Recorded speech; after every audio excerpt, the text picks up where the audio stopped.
अगर हम small D को चेंज करें तो क्या होगा? अगर हम लोग स्मॉल डी स्लिट स्क्रीन के बीच का गैप जो है, दो स्लिट्स के बीच का गैप है, उसको चेंज करेंगे तो भी फ्रिंज विड्थ चेंज होगी। कैसे चेंज होगी? बीटा होता है lambda D by small D. Small D को अगर इंक्रीज करेंगे तो वेवलेंथ बीटा डिक्रीज हो जाएगा, तो स्लिट सेपरेशन घट जाएगा। Next, the two source slits are moved closer to another double slit plane. इसमें क्या करोगे बच्चों? इसका क्या मतलब है? इसका क्या मतलब है? हेलो,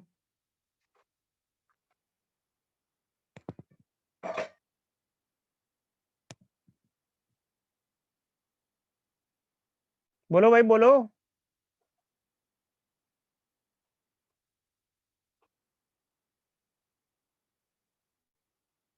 कोई बच्चा बोलेगा नहीं बोलेगा यार? Yes sir. मतलब है क्या समझ में आया इस डी वाले से आपको? बाकी सब तो आसान है, डी वाला क्या कहना चाह रहा है?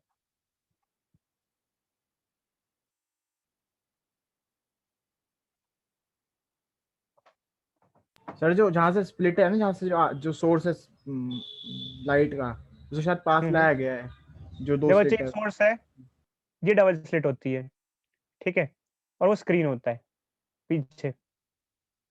ये स्क्रीन है, ये डबल स्लिट है, और ये सोर्स है, इसको हम पास ला रहे हैं। तो एक्चुअल में क्या होता है बच्चों, अगर इसको हम बहुत ज्यादा पास लाएंगे तो ये कह रहे क्या होगा? देखो बच्चों, मैं आपको एक चीज बताता हूँ, यहाँ पर एक बहुत इंपॉर्टेंट चीज है, आपको थोड़ा सा जानना ही जरूरी है। लाइट का जो वेव नेचर है ना, ये हम उसकी स्टडी कर रहे हैं। तो लाइट का जो वेव नेचर है, वो कितना ज्यादा शो होगा या नहीं होगा, ये दूरी पे भी डिपेंड करता है कि कितनी दूरी पे एक्चुअली सोर्स है। ज्यादा दूरी पे से देखोगे तो ज्यादा वेव नेचर दिखता है। वैसे बच्चों एक टॉपिक है जो हट गया है सिलेबस से, वो मेरे को बताना तो नहीं चाहिए था, बट मैं बता देता हूँ बच्चों आपको होता क्या है, क्योंकि शायद ये कॉन्सेप्ट आप उसके बेसिस पे पढ़ पाओगे, समझ पाओगे। ऑल्दो ये क्वेश्चन एग्जामिनेशन में इतना मिलता नहीं है कभी भी। देखो बच्चों होता क्या है कि जैसे अ, आपने लाइट ऐसे मारी, तो लाइट ऐसे स्प्रेड होती है, टॉर्च लाइट है, ठीक है, लाइट स्प्रेड हो रही है। तो आपको क्या लग रहा है कि यहाँ पे स्क्रीन होगा तो यहाँ पर लाइट होनी चाहिए ऐसे, यहाँ लाइट आएगी, समझे या नहीं समझे? Hello, yes. लाइट आएगी यूं। बट अगर ज्यादा दूरी पे स्क्रीन होगा तो यहाँ लाइट आनी चाहिए आपके हिसाब से, क्योंकि लाइट लीनियरली फैल रही है, बट इससे ज्यादा लाइट स्प्रेड करेगी। यहाँ इतने रीजन में नहीं होगी, इससे ज्यादा स्प्रेड कर जाएगी।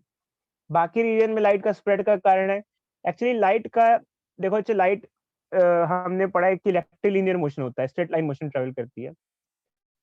यार एक्चुअल में क्या है कि लाइट स्ट्रेट लाइन फॉलो करती नहीं है, एक्चुअल में वो तो वेव होती है। लाइट का जो स्ट्रेट पाथ है, जैसे रे ऑप्टिक्स और वेव ऑप्टिक्स की हम बात करें, रे नेचर लाइट का कुछ डिस्टेंस तक लिमिटेड होता है।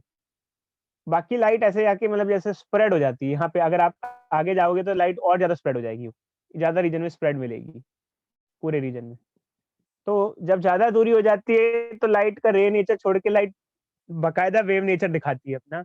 और वेव नेचर मतलब कि थोड़ा अलग ही है, स्प्रेडिंग का नेचर दिखाने लग जाती है। मतलब अभी इससे मैंने आपको कुछ समझाया नहीं है, बस थोड़ा थोड़ा आइडिया दिया है कि दूरी चेंज होने से लाइट रे की तरह बिहेव करेगी, वेव की तरह बिहेव करेगी किसी एक्सपेरिमेंट में, ये बहुत मायने रखता है। क्या आपको ये समझ में आया बच्चों? कुछ आइडिया लगा इस चीज के बारे में? मैं थोड़ा सा डिटेल में बताऊं? बोलो भाई बोलो, कोई बच्चा जानना चाहेगा या फिर ऐसे ही पढ़ जाए? ज्यादा सेपरेशन होता है तो लाइट वेव दिखाती है। चलो बच्चे बता ही देते हैं, क्योंकि चक्कर क्या है कि अगर मैंने नहीं समझाया तो आप ये क्वेश्चन समझ ही नहीं पाओगे। देखो बच्चे बताते हैं, आप समझना ढंग से, बताते हैं। देखो बच्चे ये एक पेपर है, उसमें आपने एक स्लिट प्रोड्यूस की है, और यहाँ आप एक ने टॉर्च रख ली है, ठीक है, आपने लाइट मारी और ये स्क्रीन है। तो आपको लगेगा ये लाइट यहाँ से सिर्फ ऐसे ऐसे सीधे सीधे जाएगी और यहाँ पे आपको दिखेगी ये, क्योंकि यहाँ से लाइट आई बाकी सारी रुक गई, यहाँ से जा रही है सीधी सीधी सीधी सीधी सीधी सीधी लाइट जा रही है। ठीक है, ऐसा होगा, बिल्कुल ऐसा होगा, यहाँ राउंड शेप बन जाएगी ये। बट अगर इस स्क्रीन को और पीछे ले जाओ, थोड़ी सी पीछे और ले जाओ, ज्यादा दूरी पे, तो ये लाइट इतने रीजन में स्प्रेड नहीं होगी, ज्यादा बहुत ज्यादा वाइड रीजन में, मतलब यहाँ जहां तक होना चाहिए वहां तक नहीं, और स्प्रेड हो जाएगी। अब स्प्रेड का कारण क्या है? एक्चुअली क्या होता है, लाइट रे नहीं हो, मतलब स्ट्रेट लाइन में नहीं, रे नहीं होती है। यहाँ पर लाइट वेव की तरह होती है, जब लाइट की वेव टकराएगी तो टकराकर बैंड हो जाएगी, और बैंड होने के बाद ऊपर भी पहुंच जाएगी, यहाँ से इस कॉर्नर से, ये छेद है ना, स्लिट से टकरा के इस पॉइंट पे वेव टकरा करके बैंडिंग चालू कर देगी, बैंड हो जाएगी, क्योंकि वेव तो फैल जाती है, टकरा करके बैंड हो जाती है, तो ये फैल जाती है। कम दूरी तक तो रे तक दिखाएगी, रे की तरह ही लगेगी आपको, पर ज्यादा दूरी पे ज्यादा फैल जाती है लाइट, क्योंकि वेव होती है ना, कॉर्नर्स पे जाके टकरा जाती है, और टकराने के स्प्रेडिंग हो जाती है वेव की। आप समझे या नहीं समझे? सर अगर लाइट को वो हम थोड़े एकदम एंगल, स्लिट हाँ बच्चे बोलो बोलो, क्या क्या क्या बोलो। मतलब वो ये जो स्प्लिट स्क्रीन है, जब वहां से टकराएगी तो उसको कुछ एंगल में मुड़ जाएगी क्या सर वो वेव जो है? हाँ यार, एक्चुअली क्या है, देखो, अगर आप लाइट को रे मानते हो तो रे में तो सीधी सीधी जाएगी, मतलब मानते हो, एक्चुअली लाइट रे तो होती नहीं है, सीधी सीधी जाएगी, बट एक्चुअल में क्या होता है कि लाइट जाती सीधी है, बट जो रे लाइट की वेव्स कॉर्नर को टकराती हैं, किनारों को टकराती हैं उस स्लिट के, वो टकरा करके इधर उधर बेंड होके स्प्रेड हो जाती है। तो आगे अगर स्क्रीन को दूर रखोगे तो आपको स्प्रेडिंग दिखाई देगी कि वो थोड़ी सी तिरछी हो चुकी है, और तिरछी होते होते और फैल जाएगी, वो यहाँ तक ऐसे फैलाव हो जाएगा लाइट का, यूं यूं जाके फैल जाएगी, मतलब वेव की तरह फैलने लग जाती है। वेव यूं चलती है ना, यूं ऐसे स्प्रेड होगी, नीचे चली गई वेव।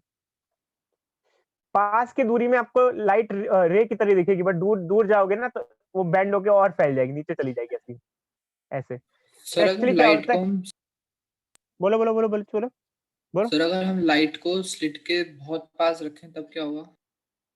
देखो अच्छे, एक्चुअली क्या होगा, अगर लाइट को स्लिट के बहुत पास रखो तो स्प्रेडिंग का चांस कम हो जाएगा, स्प्रेडिंग का चांस कम हो जाएगा, क्योंकि चक्कर क्या है कि यहाँ जो वेव है, जितनी वेव्स दूर रखोगे उतना कॉर्नर पे ज्यादा टकराने के चांसेस हैं, टकराने के ज्यादा चांसेस रहेंगे, कॉर्नर्स एजेस पे टकराने के चांसेस होंगे। अब जैसे क्वेश्चन देखो, एक बार इसका सॉल्यूशन देखो, समझ में आ जाएगा खुद ही क्या दिया हुआ है।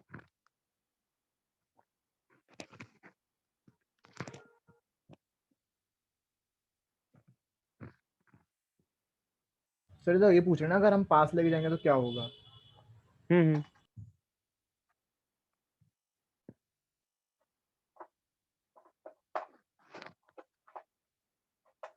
इसमें बच्चे थोड़ा सा आपको कुछ समझ शायद ना भी आए, बट Yes, आपको sir, वो मैं एक चीज हम बता देते हैं। इसका मेन कॉन्सेप्ट क्या है, भले आप इसको पढ़ के मत जाओ एग्जाम में, कोई मायने नहीं रखता ये मेरे लिए फिलहाल, बट आपको ये थोड़ा सा कॉन्सेप्ट बता देते हैं क्या होता है।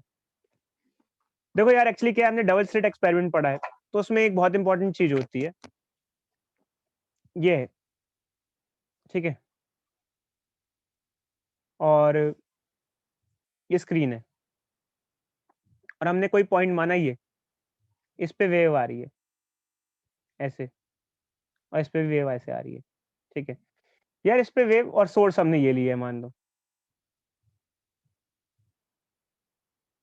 ऐसे, यहाँ से लाइट आ रही है, यहाँ से लाइट, तो लाइट जब वेव प्रॉपरली टकरा के बेंड नहीं हो पाएगी तो पी पॉइंट तक क्यों पहुंचेगी, फिर तो वो लाइट सीधी सीधी चली जाएगी। तो लाइट के बेंडिंग होने की, वेव नेचर के बेसिस की वजह से ही इधर उधर आपको ब्राइट और डार्क फिल्म बननी पड़ती है। मैंने एक वीडियो दिखाई थी आपको, तो उस वीडियो में क्या था कि लोगों ने कहा था कि 2 डॉट्स दिखने चाहिए ऐसे, ठीक है, क्योंकि 2 स्लिट्स थी, बट इधर उधर भी आपने देखा था कि लाइट फैली थी, क्योंकि लाइट कॉर्नर पे टकरा करके बेंड हो गई थी, बेंड होके वो पहुंची। अगर प्रॉपरली लाइट बेंड नहीं हो पाएगी, मतलब या फिर जो डिस्टेंसेस हैं वो प्रॉपर नहीं होंगे, और वेव नेचर अगर लाइट शो नहीं कर पाई, तो आपको इंटरफेरेंस पैटर्न नहीं मिलेगा, जो कि सिलेबस से हट गया बच्चों।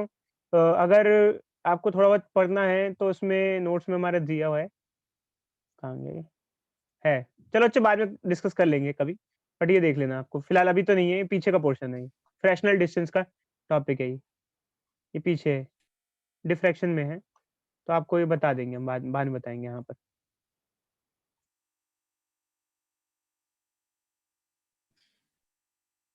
नीचे दे रखा है, ये देखो, इसका नाम है वैलिडिटी ऑफ रे ऑप्टिक्स।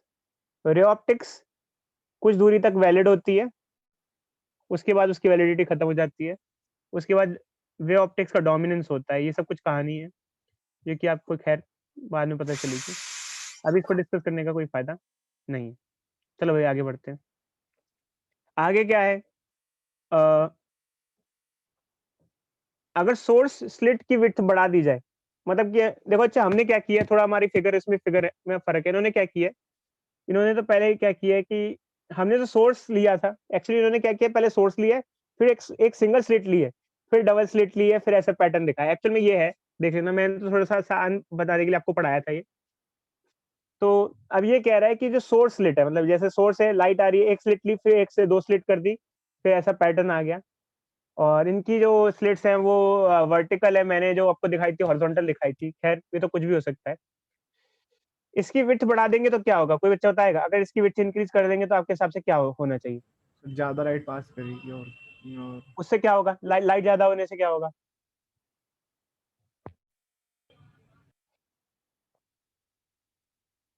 वो देखो आगे बच्चे, जाके तो फिर वो दो स्लिट पे टकराएंगी वो तो फिर। सर S1 S2 से जो इंटेंसि फ्रिंजेस निकलेंगे वो ज्यादा हो जाएंगे। इंटेंसिटी इंटेंसिटी से एसोसिएटेड होती है। विड्थ की जो साइज़ है वो हमेशा इंटेंसिटी से एसोसिएटेड होती है। ये जो हमेशा ध्यान रखना। अगर आप विड्थ बढ़ा रहे हो, इंटेंसिटी चेंज होगी। पढ़ाया तो था W1/W2, I1/I2।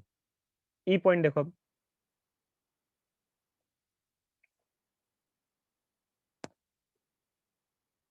फ्रिंज पैटर्न,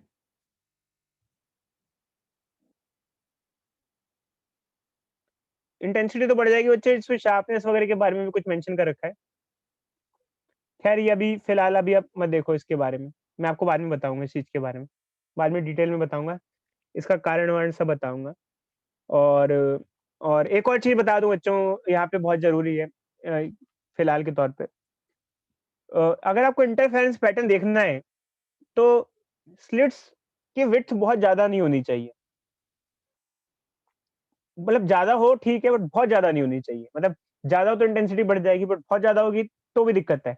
कोई बच्चा बताएगा बहुत ज़्यादा विड्थ होने से क्या दिक्कत होगा? स्लिट्स की विड्थ बहुत ज़्यादा हो तो वो भी प्रॉब्लम है। मतलब अगर आप मोटे-मोटे पन्नों में काट दो स्लिट्स को, ये स्लिट्स इतनी पतली होती है कि समझो एक पेपर लिया आपने और एक ब्लेड का चीरा यहाँ लगाया, एक ब्लेड का चीरा यहाँ लगाया, पास-पास में। तो आप एक्सपेरिमेंट कर सकते हो। बहुत पतली, मतलब बहुत ही पतली, सिर्फ़ एक ब्लेड की साइज़ इतना चीरा। ज़्यादा भी चौड़ा किया तो आपको पैटर्न नहीं दिखेगा। कोई बच्चा बताएगा व्हाई? इसका कारण क्या है? तो ज़्यादा लाइट आएगी तो पूरे एरिया पे वाइट वाइट फ्रिंज बन जाएंगी, ब्राइट वाली फ्रिंजेस रहेंगी शायद। देखो अच्छा एक्चुअली क्या होता है कि ज़्यादा मोटा आपने लिया तो ज़्यादा लाइट इधर-उधर स्प्रेड हो जाएगी। मतलब आपको पैटर्न ना सिग्निफिकेंटली दिख नहीं पाएगा। इवन आप ना इसको खुद करके देखना घर पे, अगर ये कर सकते हो तो। जब लाइट स्लिट्स बहुत पतली लोगे, तो बारीक लाइट आएगी, और बारीक लाइट आएगी और वेव होगी, वो बेंड भी प्रॉपर हो पाएगी। देखो छोटा सा छेद है, तो इससे जैसे वेव आ रही है, तो बेंड प्रॉपर्ली बेंड हुई, टकरा करके बेंडिंग हो जाएगी। मोटे में क्या होगा कि सीधे ज्यादा जाएगी और बेंडिंग कम होगी। ये बात समझे नहीं समझे? मतलब ज्यादातर जो वेव्स होंगी वो सीधी-सीधी चली जाएँगी, और किनारे से जो वेव टकराएँगी वो कम होंगी। तो उससे क्या होगा कि स्प्रेडिंग कम होगी, तो आपको इधर-उधर जो फ्रिंजेस दिखती है ना, स्लिट्स के अलावा, जो बेंड होके होती है, जैसे ये क्या हो गया? ये देखो। यार देखो डबल स्लिट तो यहाँ पर है, तो यहाँ तक पैटर्न कहाँ से बन रहा है? ऊपर तक पैटर्न कहाँ से बन रहा है? यहाँ पे कैसे पैटर्न आ रहा है? समझ रहे हो बच्चे, ऊपर-ऊपर तक कैसे पैटर्न आ रहा है? उसका कारण क्या है पता है आपको? आपने जगह छोटी चूज़ की है। जगह छोटी चूज़ की है तो जो वेव है ना, वो ऐसे यूँ टकरा करके ऊपर फैल रही है। तो जब पतली जगह होती है तो वेव टकरा करके कंपैरेटिवली ज़्यादा स्प्रेड करके सीधी वाली वेव्स उसके आस-पास ही होती है। मतलब जो कुछ-कुछ सीधी चली गई, कुछ-कुछ टकरा के बेंड हो गई। बट अगर आप मोटी स्लिट यूज़ करोगे तो ज़्यादातर जो सीधे जाने वाली होंगी ज़्यादा होंगी, और बेंडिंग कम होगी कंपैरेटिवली।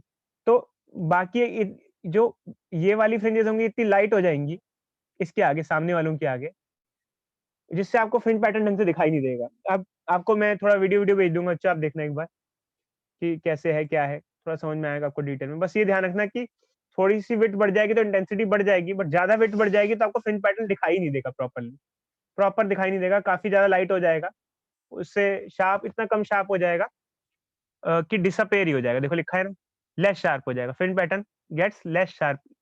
शार्प इंटेंसिटी बढ़ेगी बट पैटर्न कम शार्प हो जाएगा।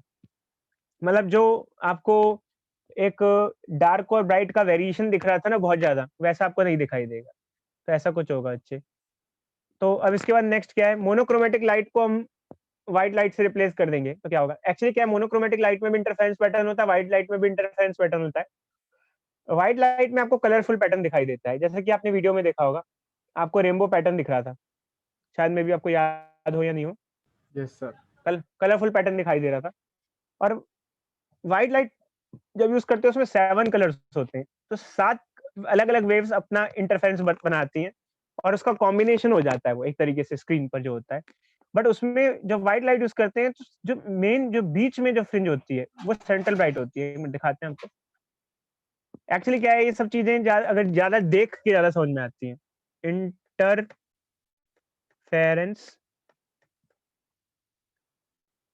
Pattern of white light.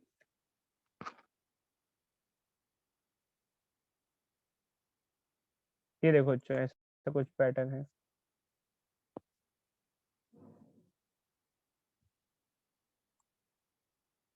ऐसा सब पैटर्न दिखाई देगा, वैसा भी जैसा आपने देखा था वीडियो में, ऐसा कह सकते हो। बीच वाली ब्राइट होगी। कोई बच्चा बताएगा बीच वाली ब्राइट क्यों होगी, बाकी सब कलरफुल दिख रहा है, बीच की ब्राइट है, ऐसा क्यों। ब्राइट व्हाइट,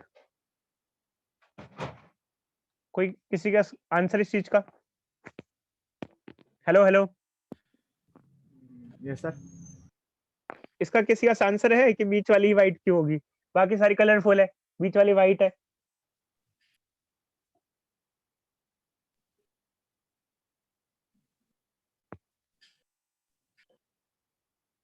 सर वो व्हाइट देखो लाइट में अच्छा, फिर वो स्प्लिट। आगे, देखो अच्छा हम शायद आपको डिवाइड हो जाएंगे ना। बताते देखो। देखो अच्छा एक्चुअली क्या होता है कि सर बाकी ये कलरफुल। आवाज लैग कर रही है सर। अब आ रही ठीक। हेलो हेलो हेलो हेलो,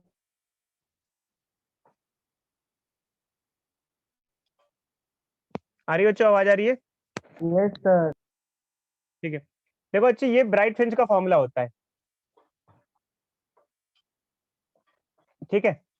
अगर वेवलेंथ अलग अलग होगी सबकी, 7 कलर्स हैं, सब 7 कलर में, सातों कलर की वेवलेंथ डिफरेंट होगी, तो सबकी ब्राइट फ्रिंज अलग अलग जगह बनेंगी। बट जो बीच वाली होती है सेंट्रल ब्राइट, सीबी, उसमें लैम्डा मैटर नहीं करता क्योंकि इसमें एन जीरो होता है, एन जीरो होता है, बीच वाली होती है, लैम्डा मैटर नहीं करता, एन जीरो होता है। तो वो सबके लिए सेम होगा क्योंकि सारी वेव सेंटर पे सेम ही आके मिलेंगी, सारी की सारी सातों वेव आएंगी, और सातों वेव आएंगी तो फिर से ब्राइट ब्राइट फ्रिंज बनेगी। थोड़ा सा आप डीप में जाओगे तो आपको पता चलेगा ये। तो बच्चों ये कुछ क्वेश्चंस हैं जो कि मेन क्वेश्चंस हैं, वो उसके फॉर्म में आते हैं कंसेप्चुअल क्वेश्चन की। एक और क्वेश्चन देख लो बच्चे जो काफी इंपॉर्टेंट है, सेटअप इमर्स इन वाटर। आप किसी प्रथम क्लास तो नहीं आपकी। Hello, no sir. ठीक है। अगर सेटअप को इमर्स कर दिया वाटर में तो क्या होगा।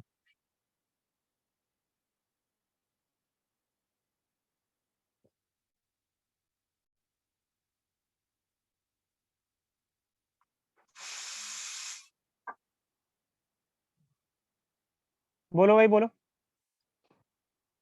देखो बच्चों मैं सिखाता हूँ, इसके लिए आपको एक चीज सीखनी पड़ेगी। लाइट की वेव की एक रिलेशन होती है, लाइट वेव की एक रिलेशन होती है, lambda nu is equal to c, ठीक है। समझ रहे हो बच्चों, किसी भी वेव की एक रिलेशन होती है lambda nu is equal to c. जब लाइट दूसरे मीडियम में जाती है, लाइट अपना मीडियम चेंज करती है,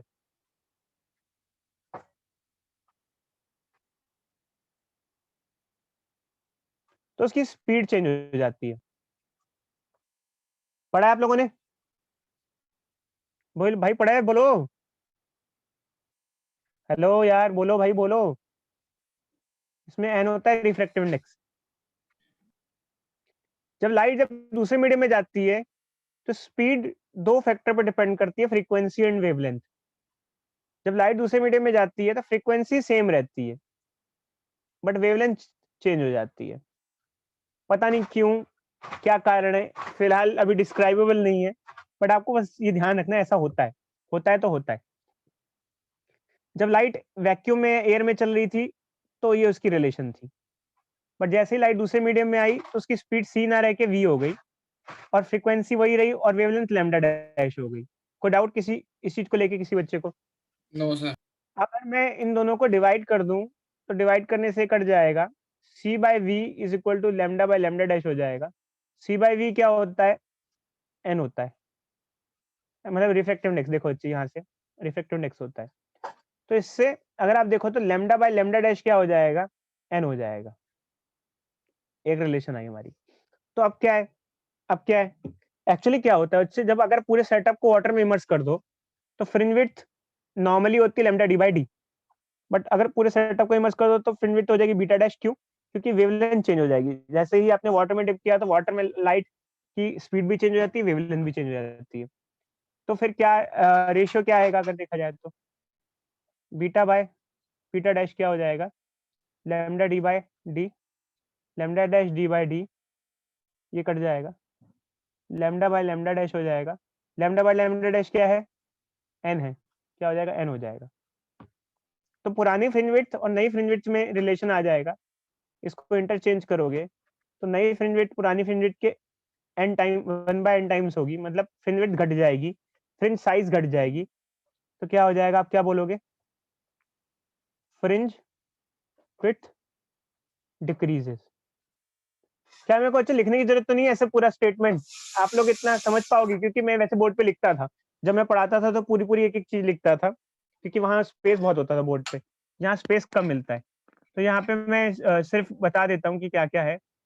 तो अगर आप देखो अच्छे, fringe width lambda D by D formula है, तो आप बस ये देख लो बच्चे, आपके पास जो फैक्टर्स हैं उसके हिसाब से कैसे होता है। जैसे अगर आपको कोई कैपिटल डी चेंज करेंगे तो क्या होगा, तो वो डायरेक्टली प्रोपोर्शनल है, और स्मॉल डी इनवर्सली प्रोपोर्शनल है। उस बेसिस पे आप बता सकते हो क्या बढ़ेगा क्या घटेगा, फ्रिंज बढ़ेगी या घटेगी। ठीक है, बस ये है कि वाटर में इमर्स के केस में ये, जैसे ये एक हो गया, ये केस हो गया। डायरेक्टली इनवर्सली के बेसिस पे आप सब बता सकते हो। बस वाटर के केस में आप कहोगे कि जो होगा, beta decreases if immerse in water, immersed in water. समझे या नहीं समझे? बोलो भाई, बोलो। सर ये हमारे सिलेबस में है। यार सिलेबस में है, बिल्कुल सिलेबस में है। क्वेश्चन दूंगा अभी आपको नेक्स्ट क्लास में इसका, सारा सिलेबस में। अभी क्वेश्चन दिखा देते हैं बच्चे, चलो बस देख लो एक बार क्वेश्चन कैसे कैसे आए वो, देख लो। चलो बस जाते आते चलो। जैसे कि ये रहा पूरा का पूरा, देखो ना। अगर स्लिट की विड्थ बढ़ा देंगे तो क्या होगा? मोनोक्रोमेटिक लाइट को व्हाइट लाइट की जगह यूज करेंगे तो क्या होगा? व्हाइट लाइट यूज करेंगे तो क्या होगा? ये है। कॉन्सेप्चुअल क्वेश्चन जरूर आते हैं भाई, 1-2 मार्क्स में। सारे एक साथ नहीं आएंगे आपको, पांचों चारों पांचों, 1-2 पूछ लेंगे आपको बस, जस्ट रैंडम सर से मैं पूछ पूछा लेंगे। था जो लास्ट वाला क्वेश्चन करा वो वाला सिलेबस में है क्या? देखो अच्छे, सारा जो भी पढ़ा रहा हूँ मैं सब सिलेबस में है, कुछ भी सिलेबस से बाहर नहीं पढ़ा रहा मैं। देखो अच्छे, जैसे क्वेश्चन नंबर 47 है, बताओ क्या होगा इसका आंसर?